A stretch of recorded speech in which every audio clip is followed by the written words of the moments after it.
Hello everyone, welcome to BioCurio. ಚಾಪ್ಟರ್ಸ್ಗಳನ್ನು explore ಮಾಡೋದಕ್ಕಿಂತ ಮುಂಚೆ ನಮ್ಮೆಲ್ಲರ ತಲೆಯಲ್ಲಿ ಬರುವಂತಹ one of the question and the most important question ಏನಪ್ಪ ಅಂತಂದರೆ, ಯಾಕೆ ನಾವು ಬಯಾಲಜಿನ ಓದ್ತಾ ಇದ್ದೀವಿ ಅಂತ ಹೇಳೋದು. ಆ್ಯಂಡ್ ಸ್ಪೆಸಿಫಿಕ್ಲಿ ಯಾಕೆ ಬಯಾಲಜಿನೇ ಅಂತ ಹೇಳಿ. ಬೇಸಿಕ್ಲಿ ಇದು ತುಂಬ ಸಿಂಪಲ್ ಆ್ಯಂಡ್ ಈಸಿಯೆಸ್ಟ್, ಆಯಿತಾ, ಅರ್ಥ ಮಾಡ್ಕೊಳ್ಳೋದಕ್ಕೆ. ಬಟ್ ಸೈಂಟಿಫಿಕ್ ರೀತಿಲಿ ನೀವು ಇದನ್ನು ಅಂಡರ್ಸ್ಟ್ಯಾಂಡ್ ಮಾಡ್ಕೊಂಡ್ರಿ ಅಂತಂದರೆ ತುಂಬ ಈಸಿ ಆಗುತ್ತೆ. ಆದರೆ ಕೆಲವರಿಗೆ ಕಷ್ಟ ಅನಿಸೋದು ಇದೆ. ಬಟ್ ಈ ಕಷ್ಟನ ಏನು ಕಾನ್ಫ್ಲಿಕ್ಟಿಂಗ್ ಅಂತ ಅನಿಸುತ್ತೆ ಅದನ್ನು ತೊಡೆದು ಹಾಕೋದಕ್ಕೆ ನಿಮ್ಗೆ ಈಸಿಯೆಸ್ಟ್ ವೇನಲ್ಲಿ ಮಾಡ್ಕೊಡೋದಕ್ಕೇ ಈ ಬಯೋಕ್ಯೂರಿಯೋ. ಸೊ ಇಲ್ಲಿ ನಾವು ನಿಮಗೆ ತುಂಬ ಸಿಂಪಲ್ಲಾಗಿ ಮತ್ತು ಈಸಿಯಾಗಿ ಬಯಾಲಜಿನ ಅರ್ಥ ಮಾಡಿಸ್ತೀವಿ. ಸೊ ಯಾಕೆ ನಾವು ಬಯಾಲಜಿನ ಓದ್ತಾ ಇದ್ದೀವಿ ಅನ್ನೋ ಪ್ರಶ್ನೆಗೆ ಏನಪ್ಪ ಉತ್ತರ ಅಂತಂದರೆ, ನಾವೆಲ್ಲರೂ ಮನುಷ್ಯರಾಗಿರೋದು. ಸೊ ನಾವು ಮನುಷ್ಯರಾಗೋದಕ್ಕೂ ನಾವು ಬಯಾಲಜಿನ ಓದ್ತಾ ಇರೋದಕ್ಕೂ ಏನು ಸಂಬಂಧ? ಹ್ಯೂಮನ್ ಇವಲ್ಯೂಷನ್ ಯಾವ ರೀತಿ ಅಂತಂದರೆ, ನಮ್ಮಲ್ಲಿರುವಂಥ ಒಂದು ಸ್ಪೆಷಲ್ ಎಬಿಲಿಟಿ ಅಂತಂದರೆ ಎಲ್ಲದಕ್ಕೂ ನಾವು ಕ್ವಶನ್ ಮಾಡೋದು. ಯಾಕೆ, ಹೇಗೆ, ಏನು ಅಂತ. ನಾವು ಚಿಕ್ಕಂದಿರುವಾಗ ನೀವು ಸಣ್ಣ ಮಕ್ಕಳನ್ನ ನೋಡಿದ್ರೆ ನಿಮಗೆ ಗೊತ್ತಾಗುತ್ತೆ, ಕ್ವಶನ್ಸ್ ಜಾಸ್ತಿ ಮಾಡ್ತಾ ಇರ್ತಾರೆ.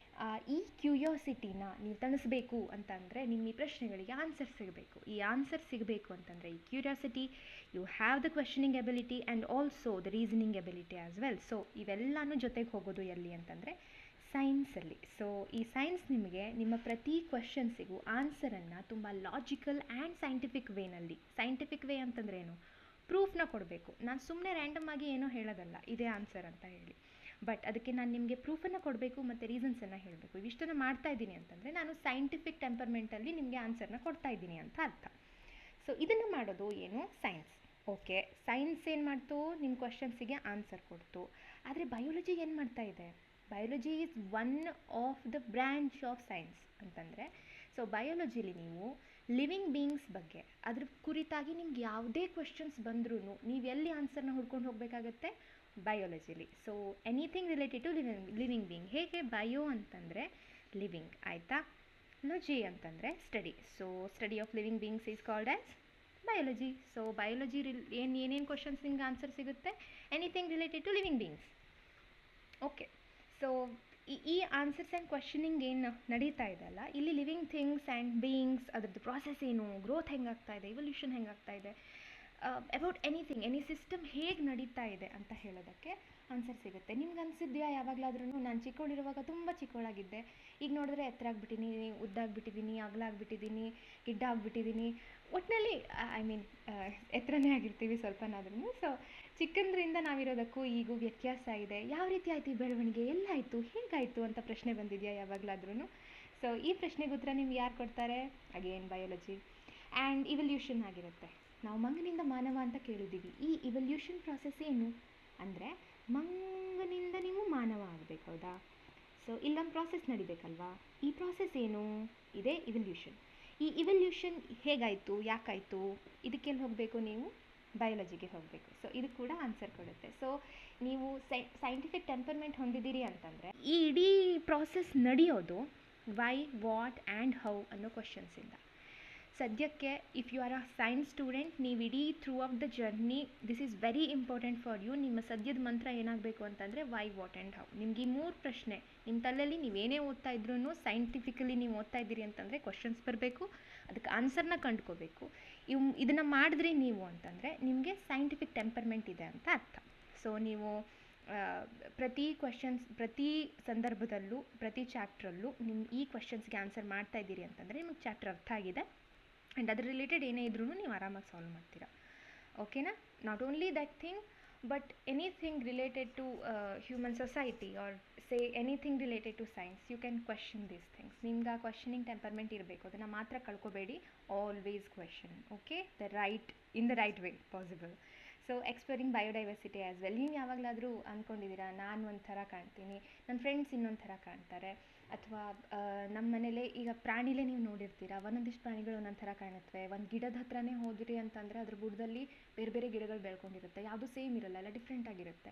ಯಾಕೆ ಈ ಬಯೋಡೈವರ್ಸಿಟಿ ಇದೆ, ನಮ್ಮ ಸುತ್ತಲೂ ಇರುವಂತಹ ಎಲ್ಲ ವಿವಿಧತೆ ಹೇಗೆ ಅನ್ನೋದಕ್ಕೆ ಆನ್ಸರ್ ಕೊಡುತ್ತೆ. So basically very basic thing is origin of life. ಜೀವ ಅನ್ನೋದು ಹೇಗೆ ಹುಟ್ಕೊಂತು ಅನ್ನೋದಕ್ಕೆ ಉತ್ತರ. ಸೊ ಅಲ್ಲಿಂದ ಹೋಗಿ ಇವಲ್ಯೂಷನ್ ಪ್ರೊಸೆಸನ್ನು ನೋಡಿ ಯಾವ ರೀತಿ ನಾವು ಬದಲಾದ್ವಿ ಅನ್ನೋದನ್ನು, ಎನಿಥಿಂಗ್ ಎಲ್ಲ ಬೀಯಿಂಗ್ಸ್ ಹೇಗೆ ಇವಲ್ಯೂಷನನ್ನು ಹೊಂದಿದ್ವಿ ಅನ್ನೋದರಿಂದ ಹಿಡಿದು ಈ ಡೈವರ್ಸಿಟಿ ಹೇಗೆ ಬಂದಿದೆ ನಮ್ಮ ಸುತ್ತಲೂ ಪರಿಸರದಲ್ಲಿ ಅನ್ನೋದನ್ನು ಕೂಡ ಆನ್ಸರ್ ಮಾಡ್ತೀವಿ. ಆ್ಯಂಡ್ ಇನ್ನೂ ಸ್ಪೆಸಿಫಿಕಲಿ ಇದು ಸೈಂಟಿಫಿಕಲಿ ನೀವೇನು ಮಾಡ್ತೀರಾ ಅನ್ನೋದಕ್ಕೆ ಉತ್ತರ ಆದರೆ, ದ ಬೇಸಿಕ್ ಕ್ವೆಶ್ಚನ್ ಈಸ್ ನೀವು ಯಾವ್ಯಾವ ಇಶ್ಯೂನ ಅಡ್ರೆಸ್ ಮಾಡ್ತೀರಾ. ಸೊ ಸೊಸೈಟಲ್ ಲೆವೆಲಲ್ಲಿ ಬಂದಾಗ ಇದಕ್ಕೆ ನೀವು ಆನ್ಸರ್ ಮಾಡೋದಕ್ಕೆ ಏಬಲ್ ಆಗಿರಬೇಕು. ನಾನು ಬಯಾಲಜಿ ಕಲಿತೆ, ನಾನು ಯಾವುದೋ ಒಂದು ಜಾಬಿಗೆ ಹೋದೆ, ಅಲ್ಲೇನೋ ಮಾಡಿದೆ ಅನ್ನೋದು ನಮ್ಮ ಲೈಫ್ ಆದರೆ, is it really worthful to live? No, right? So ನಿಮ್ಮ ಇಶ್ಯೂಸ್ ಇದೆ, ನಮ್ಮ ಸೊಸೈಟಲ್ ಇಶ್ಯೂಸನ್ನು ನಾನು ಸೈನ್ಸ್ ಕಲಿತು ಯಾವ ರೀತಿ ಬದಲಾವಣೆನ ಮಾಡಬಹುದು? Isn't it amazing thing? So ಸೈನ್ಸ್ನ ಕಲಿತಿದ್ದೀರಾ, ಬಟ್ ಸೊಸೈಟಲ್ ಪ್ರಾಬ್ಲಮ್ಸ್ನ ಸರಿ ಮಾಡ್ತೀರಾ ಹೇಗೆ ಅಂತ. ಸೊ ಇದಕ್ಕೆ ರಿಲೇಟೆಡ್ ಒಂದು ಕಥೆ ಇದೆ, ಅದನ್ನು ಹೇಳ್ತೀನಿ. ಅದಕ್ಕಿಂತ ಮುಂಚೆ ಹೆಲ್ತಲ್ಲಿ specifically mental and physical health ಅಂತ ಹೇಳ್ತೀವಿ. ಬಟ್ ಏನಾಗಿದೆ, ಸಮಾಜದಲ್ಲಿ ಬರೀ ಫಿಸಿಕಲ್ ಹೆಲ್ತಿಗೆ ಫೋಕಸ್ ಮಾಡಿಬಿಟ್ರು. ಅಟ್ಲೀಸ್ಟ್ ನಾವಾದರೂ ಈಗ ಮೆಂಟಲ್ ಹೆಲ್ತ್ ಬಗ್ಗೆ ಫೋಕಸ್ ಮಾಡಬೇಕು. Balancing of both of this, ನಿಮ್ಮಲ್ಲಿ ಮೆಂಟಲ್ ಆ್ಯಂಡ್ ಫಿಸಿಕಲ್ ಹೆಲ್ತ್ ಎರಡೂ ಸಹ ಇಂಪಾರ್ಟೆಂಟ್. ಇವೆರಡೂ ಸರಿಯಾಗಿದ್ದಾಗ ನಾವು ಮೆಂಟಲಿ ಆ್ಯಂಡ್ ಫಿಸಿಕಲಿ ಹೆಲ್ದಿಯಾಗಿರ್ತೀವಿ, ಆವಾಗ ಹೆಲ್ದಿ ಪರ್ಸನ್ ಅಂತ ಕರೆಸ್ಕೊತೀವಿ. So but mental health related ತುಂಬ ಸ್ಟಿಗ್ಮಾಗಳಿವೆ. ಅಂಥ ಸ್ಟಿಗ್ಮಾಗಳನ್ನ ನೀವು ತೊಡೆದು ಹಾಕಬೇಕು. ಅದು ಏನು, ಯಾಕೆ, ಹೀಗೆ ಅನ್ನೋದು ನಿಮ್ಗೆ ಗೊತ್ತಿದ್ದರೆ ಮಾತ್ರ ಈ ಸ್ಟಿಗ್ಮಾನ ತೊಡೆದು ಹಾಕೋದಕ್ಕೆ ಸಾಧ್ಯ. ಅದ್ರ ಬಗ್ಗೆ ನೀವು ಯಾವುದೇ ಬಯಾಸನ್ನು ಹೊಂದಿರೋದಿಲ್ಲ, ನಿಮಗದು ನಾರ್ಮಲೈಸ್ ಆಗುತ್ತೆ. ಓ, ಇದು ನನ್ನ ಫಿಸಿಕಲ್ ಹೆಲ್ತ್ ಥರನೇ ಒಂದು mental health, it's not a big deal ಅಂತ ಹೇಳುವಾಗ. ಸೊ ಏನಾಗುತ್ತೆ, ಆವಾಗ ನೀವು ಅವರನ್ನು ನೋಡೋ ರೀತಿ, ಅಪ್ರೋಚ್ ಮಾಡೋ ರೀತಿ ಬದಲಾವಣೆ ಆಗುತ್ತೆ. ಹ್ಯುಮ್ಯಾನಿಟೇರಿಯನ್ ಬೇಸಿಸಲ್ಲಿ ಇರುತ್ತೆ, ತುಂಬ ಹಂಬಲ್ ಆಗ್ತೀರಾ ಆ್ಯಂಡ್ ಅವರನ್ನು ತುಂಬ ಕಂಪ್ಯಾಷನೇಟ್ಲಿ ಅಪ್ರೋಚ್ ಮಾಡ್ತೀರಾ. So mental and physical health ಎರಡನ್ನೂ ನಾವು ನಾರ್ಮಲೈಸ್ ಮಾಡಬೇಕು ಇದನ್ನು ಅಂತ. ಆ ಸ್ಟಿಗ್ಮಾನ ನಾರ್ಮಲೈಸ್ ಹೇಗೆ ಮಾಡಬೇಕು, ನಾವು ಫಸ್ಟ್ ಅದ್ರ ಬಗ್ಗೆ ಜ್ಞಾನನ ಹೊಂದಬೇಕು. ಆವಾಗ ನಾವು ನಾರ್ಮಲೈಸ್ ಆಗಿ ಕಾಣ್ತೀವಿ, ಆವಾಗ ನಮ್ಮ ಸುತ್ತಲೂ ಇರೋರು ನಾರ್ಮಲೈಸ್ ಆಗಿ ಕಾಣ್ತಾರೆ, ಜೊತೆಗೆ ನಮ್ಮ ಮುಂದಿನ ಜನ್ರೇಷನ್ ಕೂಡ ಅದನ್ನು ನಾರ್ಮಲೈಸ್ ಆಗಿ ನೋಡುತ್ತೆ. ಆವಾಗ ಬೆಟರ್ ಸೊಸೈಟಿನ ನಾವು ಮಾಡ್ಬೋದು. ಸೊ ಇದನ್ನು ಮಾಡಬೇಕು ಅಂತಂದರೆ ನೀವು ಡಾಕ್ಟರ್ ಆಗಬೇಕು ಅಂತ ಅವಶ್ಯಕತೆ ಇದೆಯಾ? It is not necessary. For that you have to be a good human being. Okay, so ಇದ್ರ ಜೊತೆಗೆ ಎನ್ವೈರ್ನ್ಮೆಂಟಲ್ಲಿ ನಾವು ತುಂಬ ಕ್ಲೈಮೇಟ್ ಚೇಂಜನ್ನು ನೋಡ್ತಾ ಇರ್ತೀವಿ. ಆ್ಯಂಡ್ ಅಂದರೆ ಎನ್ವೈರ್ನ್ಮೆಂಟ್ ಈಸ್ ಬೇಸಿಕ್ಲಿ ಹ್ಯೂಮನ್ ಮತ್ತು ಎನ್ವೈರ್ನ್ಮೆಂಟ್ ಇದ್ರ ಎರಡರ ಇಂಟರಾಕ್ಷನ್. ಓಕೆನಾ? ಇವೆರಡರದ್ದು ಹೇಗೆ ಇಂಟರಾಕ್ಷನ್ ನಡೀತಾ ಇದೆ ಅನ್ನೋದೇ ಎನ್ವೈರ್ನ್ಮೆಂಟ್. ಸೊ ಇಲ್ಲಿ ಕ್ಲೈಮೇಟ್ ಚೇಂಜ್ ರಿಲೇಟೆಡ್ ಇಶ್ಯೂಸ್ ಇದ್ದರೆ ನೀವು ಅದನ್ನು ಸಾಲ್ವ್ ಮಾಡೋದಕ್ಕೆ ರಿಸೋರ್ಸ್ ಮ್ಯಾನೇಜ್ಮೆಂಟ್, ಇರೋದೇ ರಿಸೋರ್ಸ್ ಕಡಿಮೆ, ಈ ರಿಸೋರ್ಸನ್ನು ನೀವು ಯಾವ ರೀತಿ ಚೆನ್ನಾಗಿ ಮ್ಯಾನೇಜ್ ಮಾಡಬೇಕು, ತುಂಬ ಅಚ್ಚುಕಟ್ಟಾಗಿ ಯಾವ ರೀತಿ ಬಳಸಬೇಕು ಅನ್ನೋದನ್ನು ನಿಮಗಿದು ಹೇಳ್ಕೊಡುತ್ತೆ. So next is sustainable practices. Sustainable practices ಅಂತಂದರೆ ಏನು ದೊಡ್ಡದಲ್ಲ, ಕೇಳೋಕ್ಕೆ ಮಾತ್ರ ಹೆಸರು ಹಾಗಿದೆ. ನಮ್ಮ ಜನ್ರೇಷನ್ ಮತ್ತು ಫ್ಯೂಚರ್ ಜನ್ರೇಷನ್ ಇಬ್ಬರು ಚೆನ್ನಾಗಿ ರಿಸೋರ್ಸನ್ನು ಬಳಸಬೇಕು, ಇಬ್ಬರಿಗೂ ಪ್ರಾಬ್ಲಮ್ ಆಗಬಾರ್ದು, ಆ ರೀತಿಲಿ ಅಚ್ಚುಕಟ್ಟಾಗಿ ಬಳಸಬೇಕು, ಜಾಸ್ತಿನೂ ಅಲ್ಲ ಕಡಿಮೆನೂ ಅಲ್ಲ, ಆಯಿತಾ? ಸೊ ಅದನ್ನು ಸಸ್ಟೈನೇಬಲ್ ಪ್ರಾಕ್ಟೀಸ್ ಅಂತ ಕರಿತೀವಿ. ಇನ್ನು ಕಲ್ಚರ್ ಆ್ಯಂಡ್ ಎಥಿಕಲ್ ಕಾನ್ಫ್ಲಿಕ್ಟ್ಸ್, ಇದಂತೂ ತುಂಬ ದೊಡ್ಡ ಕಾನ್ಫ್ಲಿಕ್ಟ್ ಆಗಿತ್ತು. 1960 ಇದೇ ಕತೆ ಹೇಳ್ತೀನಿ ಅನ್ನಲ್ಲ, ಇದೆ 1960ರಿಂದ 2000 ಹೊತ್ತಿಗೆ ಏನಾಗುತ್ತಪ್ಪ ಅಂತಂದರೆ ಒಂದು ಸೈಂಟಿಫಿಕ್ ಸ್ಟಡಿ ನಡೆಯುತ್ತೆ. ಬೇಸಿಕ್ಲಿ ಇದಕ್ಕಿಂತ ಹಿಂದೆ ರೇಸಿಸಮ್ ಅನ್ನೋದು ಶುರುವಾಗುತ್ತೆ. ಮನುಷ್ಯನಲ್ಲಿ ಯಾವಾಗಲೂ ಇರೋದಂತಂದರೆ ಶ್ರೇಣೀಕೃತ ವ್ಯವಸ್ಥೆಯಲ್ಲೇ ನೋಡೋದು, ಯಾರು ಶ್ರೇಷ್ಠ ಯಾರು ಕೀಳು, ಇಂಥ ಮನೋಭಾವ, ಈ ಮೇಲು ಕೀಳು ಅನ್ನುವಂಥ ಮನೋಭಾವ ಇದೆಯಲ್ಲ, ಇದನ್ನು ಪ್ರೂವ್ ಮಾಡೋದಕ್ಕೆ ಮನುಷ್ಯ ಹೋಗ್ತಾನೆ ರೇಸಿಸಮ್ ಮೂಲಕ, ವರ್ಣಭೇದ ನೀತಿ ಅನ್ನೋದ್ರ ಮೂಲಕ. But you have to be very grateful for having this curiosity, questioning and reasoning ability. ಇದಿರೋದ್ರಿಂದನೇ ಹ್ಯೂಮನ್ ಸೈಂಟಿಫಿಕ್ ಆಗಿ ಯೋಚನೆ ಮಾಡೋದಕ್ಕೆ ಶುರು ಮಾಡಿರೋದು. ಈ ರೀತಿ ಶುರು ಮಾಡಿದ್ರಿಂದನೇ ಬಯಾಲಜಿ ಹುಟ್ಕೊಂಡಿರೋದು. ಸೊ ಬಯಾಲಜಿ ಇದ್ದಿದ್ದರಿಂದನೇ ಅದಕ್ಕೊಂದು ಆನ್ಸರನ್ನು ಕೊಡುತ್ತೆ, ಯಾವುದದು? ಹ್ಯೂಮನ್ ಜೀನೋಮ್ ಪ್ರಾಜೆಕ್ಟ್ ಅಂತ.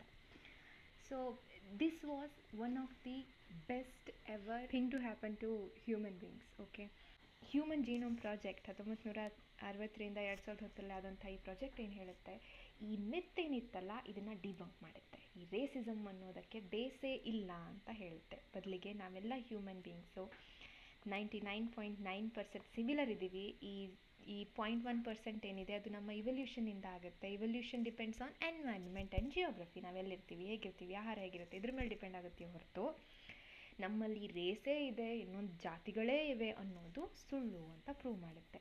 So you have to be thankful for biology for that. So ಇಂಥದ್ದೊಂದು ಮಾರ್ವಲಸ್ ಎವಿಡೆನ್ಸ್ ನಮಗೆ ಸಿಕ್ಕಿತ್ತು ಇದ್ರ ಮೂಲಕ. ಸೊ ಬೇಸಿಕಲಿ ನಿಮಗೆ ಬಯಾಲಜಿ ಬಗ್ಗೆ ಸ್ವಲ್ಪ ಕ್ಯೂರಿಯಾಸಿಟಿ ಬರಬಹುದು ಅಂತ ಭಾವಿಸ್ತೀನಿ. ಆ್ಯಂಡ್ ಆಫ್ ಕೋರ್ಸ್ ಅದ್ರ ಜೊತೆ ಫುಡ್ ಸೆಕ್ಯೂರಿಟಿ. ನಮಗೆ ಫುಡ್ ಸೆಕ್ಯೂರಿಟಿ ತುಂಬ ಶುರುವಾಗ್ತಾ ಇದೆ. ಯಾಕೆ? ಪಾಪ್ಯುಲೇಷನ್ ಜಾಸ್ತಿ ಆಗ್ತಾ ಇದೆ. ಅದನ್ನು ಯಾವ ರೀತಿ ಮ್ಯಾನೇಜ್ ಮಾಡಬೇಕು ಅನ್ನುವಂಥದ್ದು. ಸೊ ಈಲ್ಡನ್ನು ಜಾಸ್ತಿ ಮಾಡಬೇಕು, ಅಥವಾ ಕ್ರಾಪ್ಸ್ಗಳು ಹಾಳಾಗದೇ ಇರೋ ಥರ ಅವುಗಳಿಗೆ ಹೇಗೆ ನೋಡ್ಕೋಬೇಕು, ಇವೆಲ್ಲ ನಿಮ್ಗೆ ಅರ್ಥ ಆಗಬೇಕು ಅಂತಂದರೆ ಯಾವ ರೀತಿ ಅವುಗಳ ಬೆಳವಣಿಗೆ ಇದೆ, ಹೇಗಾಗುತ್ತೆ ಅನ್ನೋದ್ರ ಬಗ್ಗೆ ನಿಮ್ಗೆ ಆನ್ಸರ್ ಇರಬೇಕು. ಆ ಆನ್ಸರ್ ನಿಮಗೆ ಸಿಗಬೇಕು ಅಂತಂದರೆ ನಿಮಗೆ ಬಯಾಲಜಿ ಗೊತ್ತಿರಬೇಕು. Fine. And next and very focused thing ಇಲ್ಲಿ ಏನಿದೆ ಅನ್ನೋದು ಫ್ಯೂಚರ್ ಕರಿಯರ್ ಇದೆಯಾ ಅನ್ನೋದು. ಸೊ ಬಯಾಲಜಿಲಿ ನೀವು ಓದ್ತೀರಿ ಅಂತಂದರೆ ನಮಗೆಲ್ರಿಗೂ ಗೊತ್ತಿದೆ ಹೆಲ್ತ್ ಸೆಕ್ಟರಲ್ಲಿ ಅವಕಾಶಗಳಿದೆ ಅಂತ ಹೇಳಿಬಿಟ್ಟು. ಸೊ ಹೆಲ್ತ್ ಕೇರಿಗೆ ಹೋಗ್ಬೋದು. ಬಿಟ್ಟರೆ ಎನ್ವೈರ್ಮೆಂಟ್ ಸೈನ್ಸ್ ಅಂದರೆ ನಾನು ಹೇಳಿದ್ನಲ್ಲ, ಹ್ಯೂಮನ್ ಆ್ಯಂಡ್ ಎನ್ವೈರ್ಮೆಂಟ್ ಇಂಟರ್ಯಾಕ್ಷನ್ ಇರುತ್ತೆ. ಸೊ ಯಾವ ರೀತಿ ಇವೆರಡು ಬ್ಯಾಲೆನ್ಸ್ ಮಾಡಬೇಕು ಅನ್ನೋದು ನಿಮಗೆ ಗೊತ್ತಿದ್ದರೆ, ಎನರ್ಜಿನಾಗಿರ್ಬೋದು, ರಿಸೋರ್ಸನ್ನಾಗಿರ್ಬೋದು ಮ್ಯಾನೇಜ್ಮೆಂಟ್ ಮಾಡೋದು, ಅಥವಾ ಎನ್ವೈರ್ಮೆಂಟಲ್ಲಿ ಯಾವ ರೀತಿ ಪ್ರೋಗ್ರೆಸ್ಸನ್ನು ಮಾಡಬೇಕು, ಇವೆಲ್ಲ ನೀವು ಬಯಾಲಜಿಸ್ಟ್ ಆಗಿ ಎನ್ವೈರ್ಮೆಂಟ್ ಸೈನ್ಸನ್ನು ಕಲ್ತಿದ್ರೆ ನೀವು ಇದನ್ನು ಮಾಡಬಹುದು. ಅದಕ್ಕೆ ನಿಮಗೆ ಬಯಾಲಜಿ ಹೆಲ್ಪ್ ಆಗುತ್ತೆ. ಆ್ಯಂಡ್ ಫಾರ್ಮಸ್ಯೂಟಿಕಲ್ಸಲ್ಲಿ ನಿಮಗೆ ಅವಕಾಶಗಳಿರುತ್ತೆ, ಜೊತೆಗೆ ರಿಸರ್ಚ್. ಸೊ ನಿಮಗೆ ಸೈಂಟಿಸ್ಟ್ ಆಗಬೇಕು ಅಂತ ಆಸೆ ಇದೆ ಅಂತಂದರೆ, ಅಥವಾ ಜೆನೆಟಿಕ್ ಇಂಜಿನಿಯರಿಂಗ್, ಬಯೋಟೆಕ್ನಾಲಜಿ ಸ್ಟ್ರೀಮ್ಸಲ್ಲಿ ಇಂಟ್ರೆಸ್ಟ್ ಇದೆ ಅಂತ ಹೇಳಿದಾಗ ಹೋಗ್ಬೋದು. And of course teaching is always there ಅಲ್ವಾ. ಸೊ ಇವೆಲ್ಲಕ್ಕೂ ಮಿಗಿಲಾಗಿ very fundamental and the basic thing for you to have a knowledge in any sector, say any kind of field it might be, that is because you have to be an informed, literate human beings. So ನಾವು ನಮ್ಮಲ್ಲಿ ವಿದ್ಯೆ ಜೊತೆಗೆ ಮೌಲ್ಯ ಇವೆರಡೂ ಇದೆ ಅಂತಂದಾಗ ಒಬ್ಬ better human being, well informed and literate ಆಗೋದಕ್ಕೆ ಸಾಧ್ಯ. ಸೊ ಆ ಒಂದು ಪರ್ಸ್ನಾಲಿಟಿನ ನಾವು ಪಡಿಬೇಕು ಅಂತಂದರೆ ನಮ್ಗೆ ಈ ನಾಲೆಜ್ ಇರಬೇಕು, ಈ ಜ್ಞಾನ ಇರಬೇಕು. ಆವಾಗ ಯಾರೋ ಏನೋ ಹೇಳಿದ್ರು ಅಂತ ನಂಬೋದನ್ನು ನಾವು ಕಡಿಮೆ ಮಾಡ್ತೀವಿ. ಆವಾಗ ನಮಗೆ ರೀಸನಿಂಗ್ ಇದ್ದಾಗ, ನಮಗೆ ಅದಕ್ಕೊಂದು ಪ್ರೂಫನ್ನು ಸಿಕ್ಕಿದಾಗ ನಾವು ನಂಬ್ತೀವಿ ಹೊರತು ಯಾರೋ ಹೇಳಿದ್ರು ಅದಕ್ಕೆ ಬೇಸಿಲ್ಲ ಅಂತಂದ್ರೂ ನಂಬೋದಕ್ಕೆ ನಾವು ಹೋಗೋದಿಲ್ಲ. ಸೊ ಈ ನಾಲೆಜ್ ನಿಮಗೆ ಆ ಮೂಲಕ ಒಂದು better temperament in your society, to be a better personality and also have a scientific temperament ನಿಮ್ಮ ಲೈಫಲ್ಲಿ ಇರೋದಕ್ಕೆ ಹೆಲ್ಪ್ ಮಾಡುತ್ತೆ ಅನ್ನೋದು ನನ್ನ ಭಾವನೆ. ಸೊ ಮುಂದೆ ಬರುವಂಥ ಚಾಪ್ಟರ್ಗಳಲ್ಲಿ ಇನ್ನಷ್ಟು ನಿಮ್ಮಲ್ಲಿರುವಂಥ ಕ್ಯೂರಿಯಾಸಿಟಿಗೆ ಆನ್ಸರ್ಸ್, ನಿಮ್ಮ ಪ್ರಶ್ನೆಗಳಿಗೆ ಉತ್ತರಗಳನ್ನು ಕಂಡುಕೊಳ್ಳೋದಕ್ಕೆ ಸಹಾಯ ಆಗುತ್ತೆ ಅಂತ ಭಾವಿಸ್ತಾ ಮುಂದೆ ಚಾಪ್ಟರ್ಸ್ಗಳನ್ನು ಎಕ್ಸ್ಪ್ಲೋರ್ ಮಾಡ್ತಾ ಹೋಗೋಣ. ಹೋಪ್ ನಿಮ್ಮ ಪ್ರಶ್ನೆ ಬಯಾಲಜಿ ಯಾಕೆ ಅನ್ನೋದಕ್ಕೆ ಉತ್ತರ ಸಿಕ್ಕಿದೆ ಅಂತ ಭಾವಿಸ್ತೀನಿ. ಮುಂದಿನ ವಿಡಿಯೋದಲ್ಲಿ ಸಿಗ್ತೀನಿ. ಅಲ್ಲಿವರೆಗೂ keep exploring and B curious.